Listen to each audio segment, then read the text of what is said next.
Good afternoon, everyone. I hope you can hear me well. So we are going to cover how to manage, once we identify a fearful patient, how do we manage the patient both short-term and long-term. So this is an overview or simplification of what we need to do. You have to stay calm, you have to stay positive, you have to remember that those animals struggle. They are not there to bite you on purpose. They're not stubborn, they're not doing that for spite. They just struggle and they need help. And you need to consider the entire visit. It's not just what you do. Remember, there is the concept of trigger stacking. Like Emma said earlier, some of those animals come to you already in pain or in some discomfort. So it even starts before they step into your facility. Some animals struggle with the car ride in itself, or with being in a carrier or on a leash. So there are many other factors that will contribute to the overall problem even before they see you. And then, of course, there is memory of what happened last time. You have a naive animal coming, a puppy that never had a bad experience. Well, they come to you all happy and excited, and then you stab them. So, of course, they'll remember that for next time. So it's important to remember the entire visit from the moment they're about to leave the house until you finish and what happens after that. So, general guidelines: stay positive, stay calm, know what to do, know what not to do. And that's very important also with owners. Many owners get embarrassed that their pet behave in a certain way when they come to see you. And their embarrassment may lead them to show behaviors that they normally won't, like raising their voices or reprimanding their animals or using forceful approach such as restraint and so on. So it's important also to address that with owners, tell them what I'm expecting you to do and what I expect you not to do. And as a staff, of course, we need to know how to handle those animals both effectively and safely, but in a way that will not aggravate the situation. So no punishment, pinning them, threatening them, or anything like that. And remember, the visiting itself is not positive, so always try and end on a positive note, giving treats, giving affection where possible, where safe. What about dominance? You hear that a lot, unfortunately, that you have to be the boss, you have to be the alpha, the owner has to be the alpha, and we need to make sure the animal knows that we are there to tell it what to do. We want to be calm and confident. We don't want to confront the animal. Confrontation doesn't change emotion. Confrontation at best stops behaviors. If you confront the animal enough, as in you are strong enough both physically and verbally, the way you talk to the animal, well, you might stop the behavior. The dog may not show aggression towards you, the dog may not try and run away, but that doesn't make the dog better emotionally, and if anything, it can make the dog more reactive emotionally towards the next time. So you can see in this video, for example, and this is one of the conflicts that Emma mentioned, where you can see the dog both wagging the tail, but at the same time trying to avoid the person, barking at the person, and this person is trying to confront the dog, and it's not working.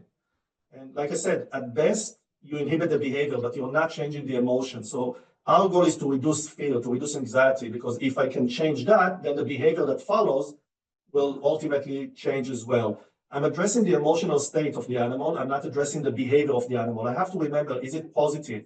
Can I do something to make it better? So we look at the entire visit, as I said, starting with the travel, the arrival to the clinic, and of course the examination of the procedure that you have to do, and leaving. And of course, we have to address some animals there that show aggression. So how do we do that? So let's start with the travel. Travel should be positive. Many animals struggle because they don't know where you put them in the car. Are we going somewhere nice like the park, or are we going to the vets? They don't know that. They struggle with that. They struggle with the restraint, whether it's a body harness that restrains them and limits their ability to move, reach to the owner, stand at the window, or anything like that. And of course, with some smaller dogs and with cats, the crate itself.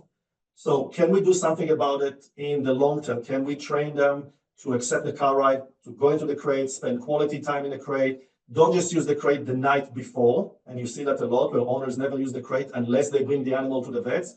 And of course, once the animal sees the crate the next time, the animal is already triggered there and then. So can we leave the crate out? Can we work on it? Can we feed the animal there? Can we put toys inside? Just make the crate part of life, as opposed to just an indication that we go to the vet. Same with car rides. Can we train the animal to accept car rides? Some animals have motion sickness. We have to remember that. So they may require medication for that, be it Serenia or antihistamines, something to help them with that. Can we put them in the car and just feed them there, play with them in the car, not while driving, obviously, and later on go from there to short car rides and build it from there. Try and accommodate wherever possible. Now, there are some other options that you have, whether it's medication for car rides, like short-term benzodiazepines, or even trazodone, gabapentin. We'll talk about medications later for situational use. But there are also pheromones that you can try, whether it's adaptyl or feliway in felines, in cats. And there are some studies that looked into that in transportation of animals that found those pheromone effective. So can you spray the car before? Can you use adaptyl collar for dogs? Those things can help reducing some of the stress that the animal feels while traveling.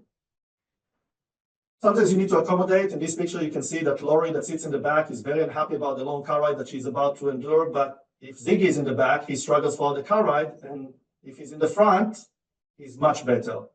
So can we do something like that? Can we try and accommodate somehow to make sure it's easier for the pet to accept the experience that they have to go through?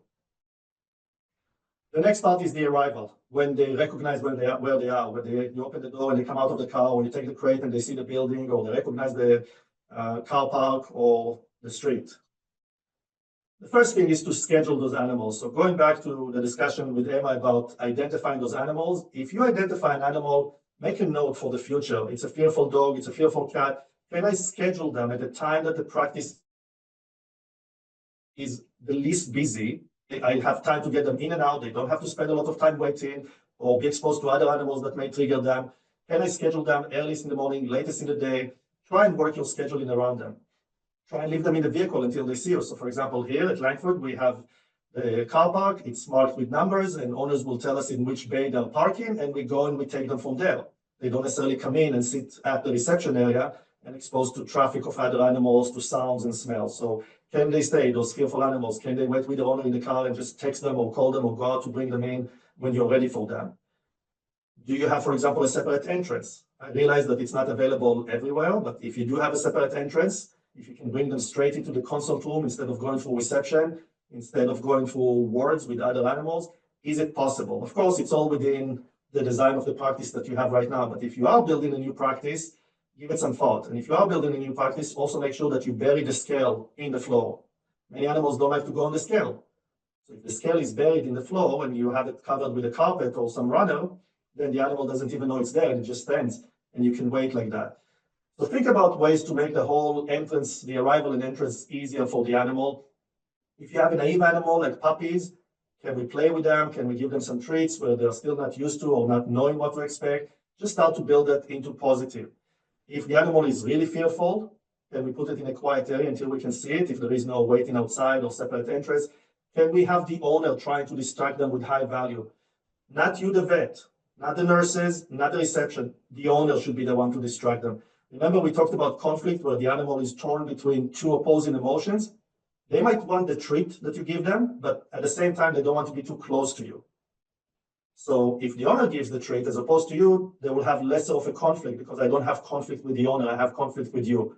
So can I reduce their overall heightened arousal by distracting them with toys and treats with the owner? So this is just some examples that I want to show you that you can lure the animal in with treats.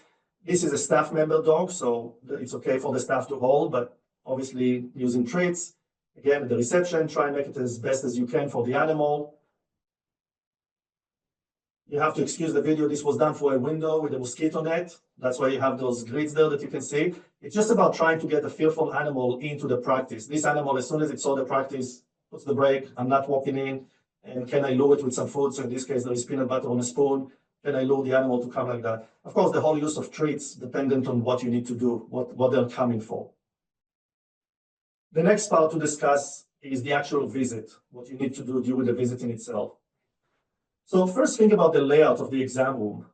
Remember, they walk into the room, suddenly their environment shrunk. It wasn't the outside in the car park that they think they can avoid you more, they can back away. Once you're in the exam room, the environment shrunk, and now they're way more limited. And going back to some of the things that Emma mentioned, the options that they have, flight, fight. Well, really, there isn't much flight in an exam room, so they're more likely to choose fight. So make sure the exam room is positive as much as you can. For example, do I have to examine the animal on the table? Remember that there are certain fears that are acquired and there are certain fears that are innate. You're born with them. And one of those fears that are innate is fear of heights. Now, we may not think about it when you put a dog on the exam table, but if that dog is a Chihuahua or a miniature pincher or a Yorkshire Terrier, when you think that this animal is barely 5 inches above ground and you put it on an exam table that is about 40 inches above ground, that's about 8 times the height of that animal. And that could be really scary. Plus, it's slippery. The surface may not be comfortable to stand on unless you have a mat on it, for example. And again, they're more limited in space. So can you examine them on the floor? Is there a bench that you can sit next to them? If you bring the animal in a crate, do I have to take it out of the crate, or can I open the crate and examine the animal whilst inside the crate? And that's why I recommend to owners to use a travel crate, a solid travel crate that you can open the top, as opposed to a small mesh type crate or something that you have to push the animal outside in case it doesn't want to come out. Remember that we use a lot of disinfectants to clean, which is very important. However, think about the material inside. Think about the disinfectant in itself, and think how aversive it is for you when you smell it.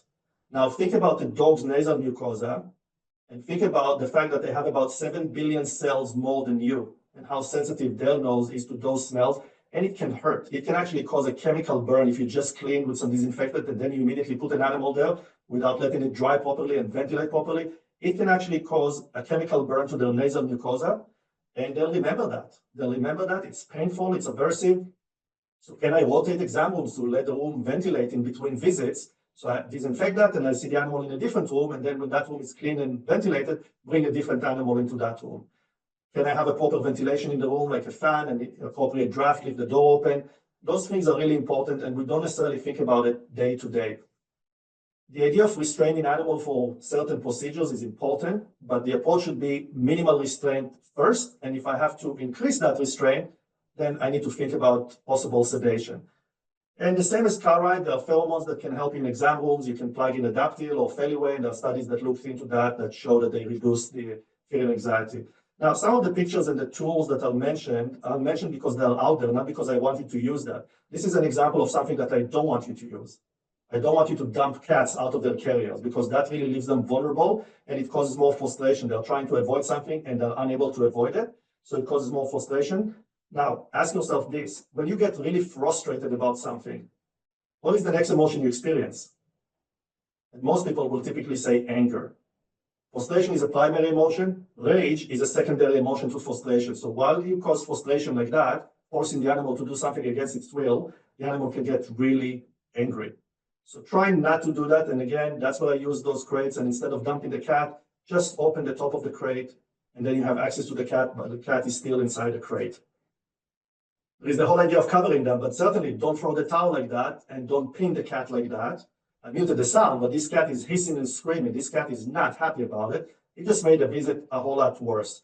So we use towels, and I'll show you later, but we do it very gently. We don't toss it on the animal. We certainly don't pin it down like that and force the situation on the animal.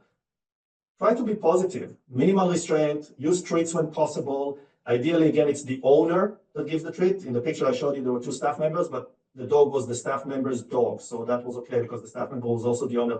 Have the owner there, have the owner giving the treats, giving the affection. So then it's very easy for the animal to make a division, who's Jekyll and who's Hyde. There is no one person plays both roles, which causes conflict. So again, try and make it as positive as you can with minimal restraint, with minimal treats.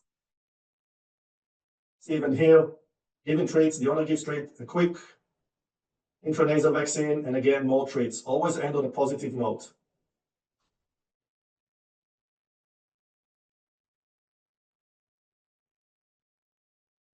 Lots of treats. Make sure the animal is busy taking treats.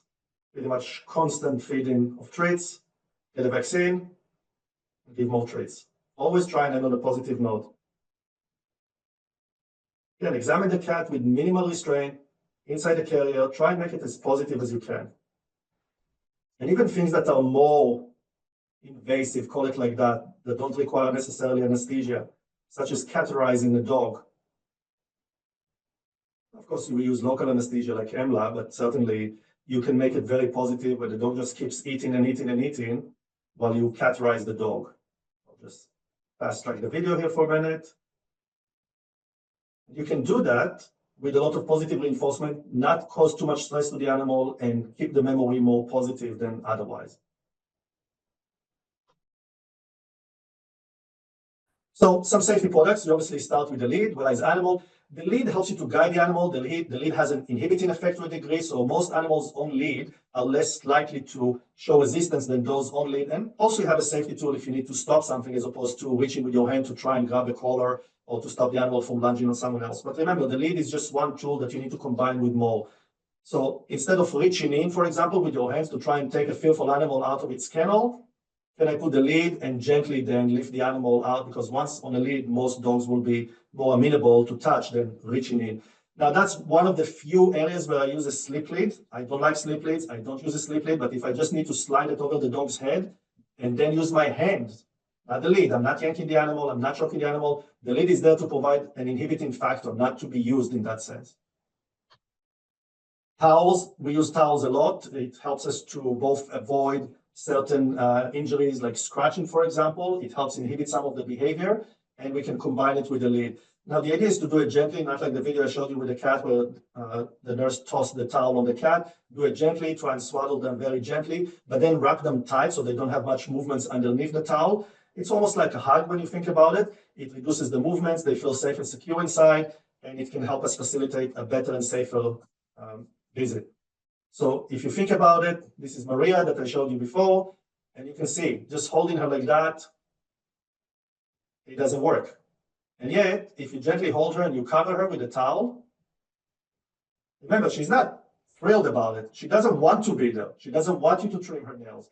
But just doing something like that allows you to do the work faster, safer, and you can see that other than pulling a bit her paw, she's not struggling, she's not trying to bite or anything like that.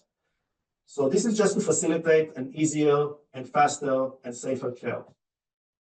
Same with cats, you want to wrap them gently, make sure the head sticks out so they can see where they are, but if you need for a procedure like vaccination, you can certainly cover the eyes as well, okay? But do it gently, do it calmly, don't throw the towel, don't be aggressive with your movements towards them, don't raise your voice or anything like that.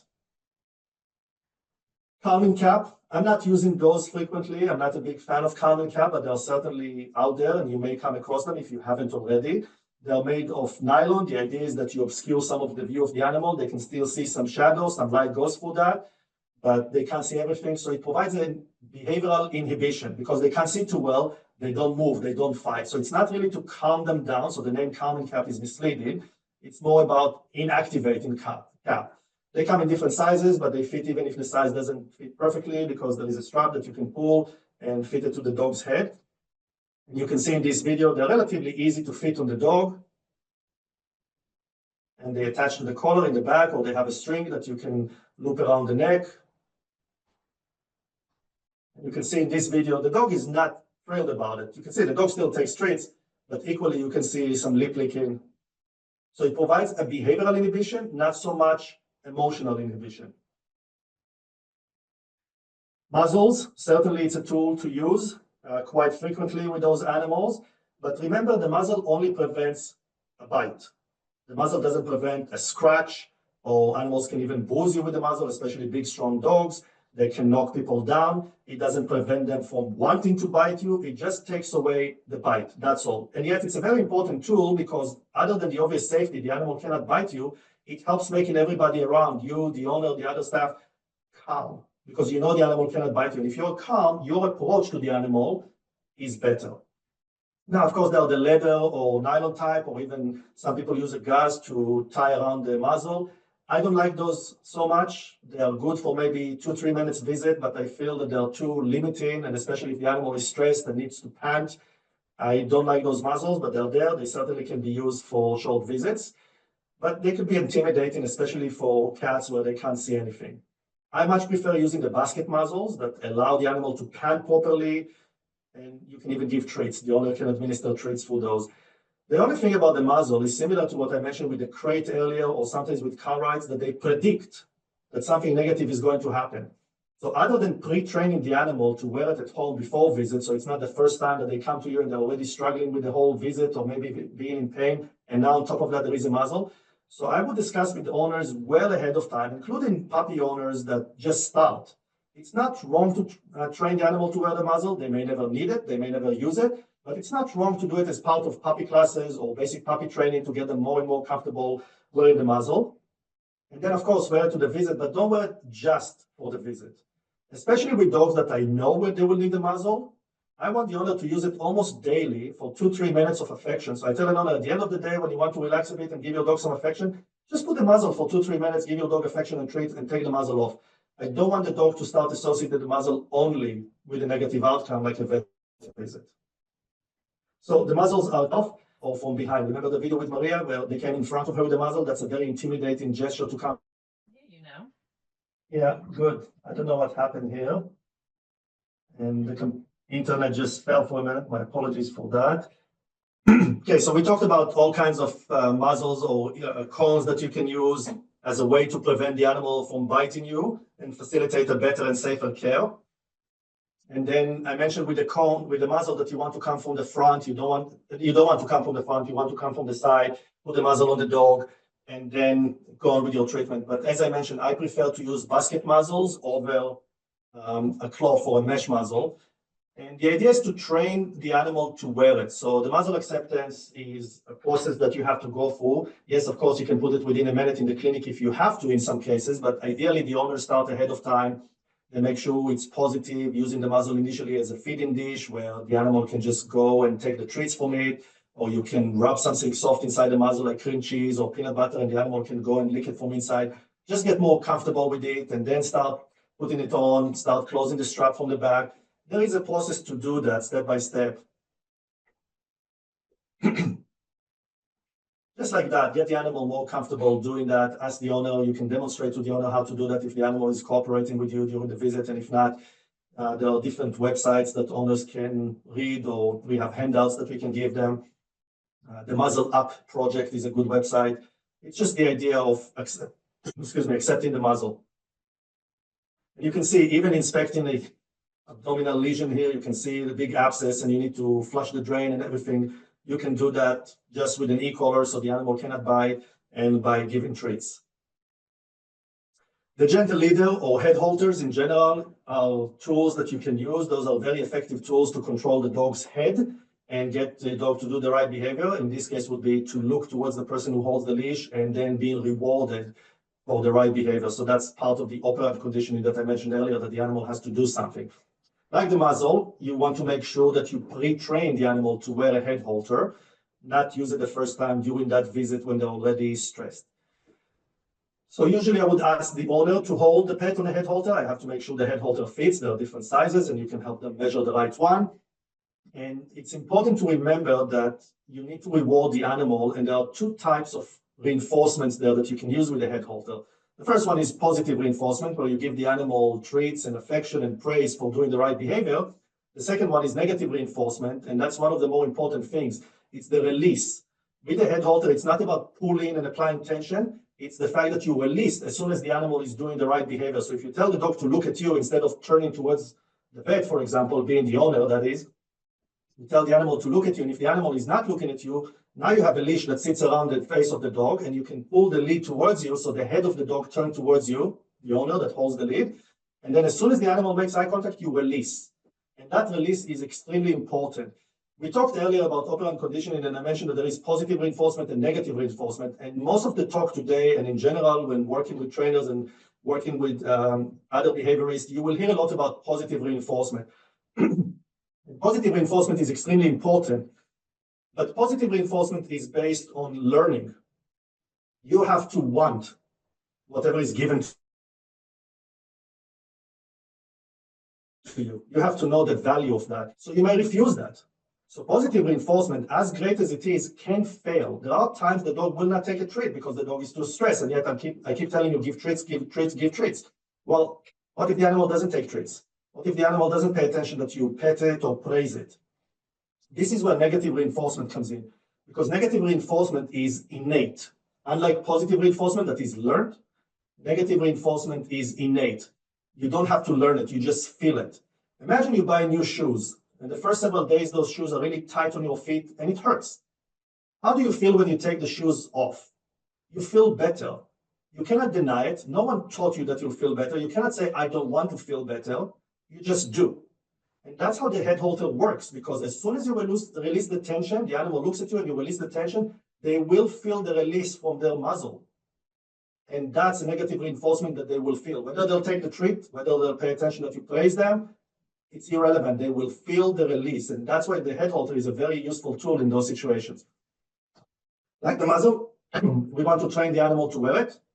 So start with treats, make sure the animal is comfortable wearing it, use it for positive activities such as petting the animal, playing with the animal, doing some activities the animal like playing ball or anything like that. Don't use it just when you think there is a problem. But I want to show you how it works in real life. Real life means it's the first time that you feed a dog with a head halter, no prior training, and I want to show you how it works. So you see, the owner thinks she has the dog well restrained. She holds the collar, she holds the leash, and the vet barely touches the dog. Now you can see from the body language that this dog was an accident waiting to happen in that sense. You see the tail, you see the body, and if the vet didn't know that that can happen, probably would get bitten. So they stopped the video, they fitted the dog with a head halter, and literally within 5 minutes, they shot the second video. Now, because it was the first time the dog wore the head halter, because this owner never saw or heard about the head halter, they asked someone else to handle the dog, a person that has way more experience with dogs and head halters, but they pretty much repeated the same visit, just this time with the head halter. It's about 5 minutes apart. And you can see, when the vet touches the dog still tries to turn around and bite. You see the dog trying to go back, but with the head halter, with one hand, that dog cannot turn and bite. And now they stop for a minute. And the reason they stop is that the person that holds the dog can have more treats in his hand. And now look what happens when the vet lifts the dog's rear end. You can see the dog still struggles a bit. The dog still wants to turn and bite. So this dog is not happier per se, but you have a far better control with the head halter, because in the first video I showed you, the dog did 180 degrees and almost beat the vet. In the second video, the dog couldn't turn, but the dog was also reinforced by looking at the person, because the person kept giving the dog treats. Now I muted the sound, but if you heard the sounds, if I play the sound, you would hear the person that holds the dog on the head halter literally whispering to the dog with very calm voice, "It's okay, look at me, you're fine." So from a visit that could have been quite negative, it turned to an easier for everyone around, including the dog, and slightly better visit. Now the next thing is out there as well. And those are the things that you may come across reading, hearing, watching videos online. And those are the things I don't want you to use. So this video has when to avoid scruffing, and my answer to that is simple: always. Never scruff. They claim that there are times that scruffing is okay. My answer to that is it's never okay to scruff. And you can see what happens when you try and scruff the animal. And then you'll see the same animal without scruffing. It's the same cat. It's the same visit. Try and scruff, don't try and scruff. And you can see the difference. Even with a towel, you can see that this cat is not happy. I don't know if you could notice the lip licking, the tail swatting. So even with a towel, as opposed to just gently holding, it's much better. Don't do that. That makes the animal far worse. The whole concept that, oh, the mother cat is doing that and it causes behavioral inhibition. True, but you're not the mother cat. And this is not the nest where they were born with the comfort of their mother, with their little mates. This is the vet clinic and it's you, not another cat doing that. So don't scruff them. Okay? Worse, some people use clips, like you can see on this poor kitten. And if it's not bad enough, there was a study that was published in the Journal of Feline Medicine and Surgery about 16 years ago. I blame the Spanish Inquisition for that. It's all coming from Spain. And look what they do to this poor cat.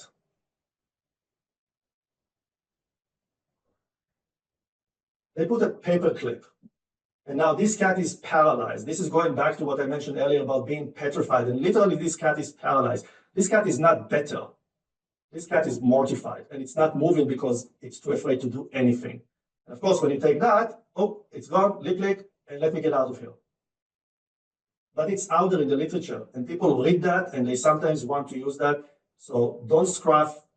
Don't be too forceful. If you feel that you need to scruff an animal, you need to sedate the animal, or you need to defer the visit if possible.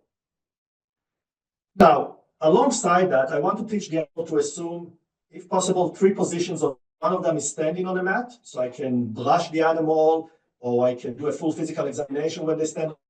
One of them, if possible, laying down on its side with the feet extending out, and then I can do feet care, wiping feet or trimming nails. And I don't want to do it when the animal is standing, because sometimes they have arthritis or other problems, and standing on 3 feet might be painful. They may have problem balancing themselves. And also with some dogs, you really have to bend their foot in an angle that might be uncomfortable. But if they land on the side, they're well supported, they're well balanced, and their feet are like that, which means you have ease. But not all dogs you can train to lay on their side like that, but if possible, great. And the third one is chin rest. Chin rest means you sit and you have a towel on your knees, and I will show you a video of that where the dog comes and put in like that their knees. And I do that sitting on the floor with my dog, or my dog is on the couch next to me because he's only about 6.5 kilos, 13-pound type dog. He can't reach my knees when I'm sitting. So I'm just sitting next to him on the floor, and he comes and he's doing a chin rest like that. And I need that chin rest because it gives me access to the dog's head, cleaning ears, eyes, checking mouth, and I need 2 hands. And it's easy to do that at that point. So let me show you how it looks in real life. But the idea is that you teach that animal to do that. And if the animal steps away from the mat, I give it a break. Remember raising the hand saying you need a break? That's the way the animal does it. Step away from the mat, move your head off the chin rest. That tells me I need to stop. Of course, I will reward the animal for accepting the interaction, and then I'll give them a minute, wait to see if they come back, or encourage them to come back to me. The exercise, the training, it's rather simple. I may put a mat, and I usually use a yoga mat that I cut a piece of it. And the reason I'm using a yoga mat is because sometimes I want to give the animal a bath, and I know I can put it in the water and it's not slippery or anything like that, or soaks water. But I lure the animal to walk on it with a treat, and once the animal has 4 feet on it, I will give it a signal and toss the treat away. And the reason I'll toss the treat away so the animal will get off the mat, so I can lure it to come back on the mat. If it's already on the mat, how can I teach it to walk on it? And I do the same with laying on, and I do the same with chin rest, where I will put a towel on my knees and I would lure the dog to come the treat. And as soon as the dog is doing that, get a treat. And then I shape it, stand on the mat for a little bit, lie on your side for a little bit longer, stay with the chin rest for a little bit longer. So this is how it looks in real life. This is the chin rest. Now the dog already learned how to do chin rest, and then just touch the ear, stop, give the dog a treat, and let's do that again. And of course, with time, we start increasing the contact with the ear, going a little bit deeper with the finger inside, massaging the ear a bit more. But as soon as the dog moves, you stop, you give it a treat, and you go on to the next level. You see the dog is already there waiting, and you just do it with a dry swab. Then the dog gets a treat. Ready? Put the head again. Let's do that again. So now we combine, and we combine, of course, the signal, ears. And you just teach the dog how to do that. And the last one, now, I don't like to squirt the liquid inside. So what we do is we use a soaked swab. Okay? And remember, always end on the positive note. So I start with a dry swab, where the dog is perfectly fine with that. And you see that now there is more contact. It's along the way. The dog gets a treat for that. And then I'm waiting. The dog puts the head down. And now this is the wet swab full of ear cleanser. And I'm doing the same thing, but now you see the dog's reaction. The dog realizes that something goes into the ear, and I give the dog a break. As soon as the dog move the head away, give the dog a break, wait for the dog. Are you ready? Give the dog some encouragement if necessary, but you don't do it until the dog is back on the mat. And when the dog is ready, they come back. He knows exactly what to expect. And the last one, again, is dry. Always end on a positive note. Remember, the brain averages the experience, so it was positive, negative, positive, or dry swab, wet swab, dry swab. The brain averages the experience, so always do that. Touch the feet gently, then do the nail care, then touch the feet gently, and of course, treats each time. So that's what consent training looks like, or cooperative care looks like. It takes time. It's not something that is done overnight.